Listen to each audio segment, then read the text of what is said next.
Hello everyone, आज हमारे साथ डॉक्टर अरोड़कर जी हैं जो हमें मेडिकल इक्विपमेंट के बारे में कुछ जानकारी देंगे। Yes doctor. Thank you. Hello everyone, हम लोग आज स्टेथोस्कोप के बारे में जानकारी लेते हैं। स्टेथोस्कोप में 3 इंपॉर्टेंट पार्ट्स है, ईयरपीस, ट्यूबिंग और ये चेस्ट पीस। चेस्ट पीस हम लोग 2 पार्ट्स में देखते हैं इसको। एक होता है डायफ्राम जो बड़ा वाला पार्ट है और एक जो होता है बेल जो छोटा पार्ट है। डायफ्राम का इस्तेमाल high intensity noise, high intensity sound को सुनने के लिए होता है और जो बेल है, ये बेल पार्ट का इस्तेमाल लो इंटेंसिटी साउंड के लिए यूज होता है। इस बेल पार्ट का इस्तेमाल लो इंटेंसिटी साउंड के साथ साथ आप बच्चों में भी कर सकते हो। जो बच्चों का चेस्ट ऑस्कल्टेशन में इसका यूज आप कर सकते हो। और ये जो है वो डायफ्राम जो हाई इंटेंसिटी साउंड्स होता है, S1 S2 जिसको बोलते हैं या लबडब साउंड जिसको बोलते हैं, इसको सुनने के लिए होता है। और लो इंटेंसिटी साउंड्स में अगर आप देखते हो तो हार्ट मरमर्स जो होते हैं जनरली ये जो बहुत अच्छे सुनाई देते हैं, ये बेल के द्वारा। हम लोग इसको यूज करने का तरीका देखते हैं। सबसे पहले आता है इंपॉर्टेंट ईयरपीस का डायरेक्शन।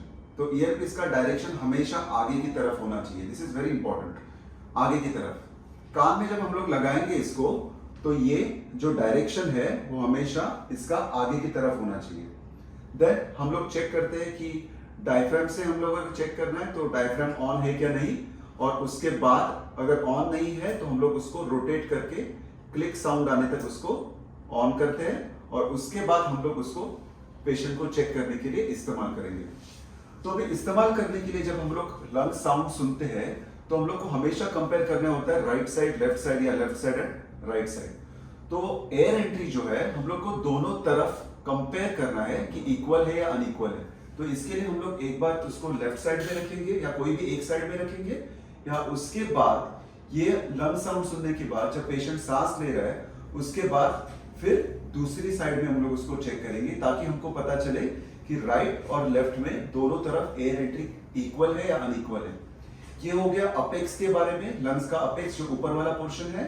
देन बेस के बारे में, तो बेस में भी आपको राइट लेफ्ट या तो लेफ्ट एंड राइट या इधर साइड आपको कंपेयर करने पड़ते हैं। The same with heart sound सुनने के लिए भी आपको कुछ इंपॉर्टेंट पॉइंट्स हैं। हम लोग नेक्स्ट वीडियोस में देखेंगे कि हार्ट में कौन से पॉइंट्स हैं जहां पे आप स्टेथोस्कोप का पोजीशन करके आप हार्ट साउंड अच्छे से सुन सकते हो। बट ये रेस्पिरेटरी साउंड सुनने के लिए आपको याद रखना पड़ेगा, हमेशा हम लोग राइट और लेफ्ट को या लेफ्ट और राइट को हमेशा हम लोग कंपेयर करते हैं।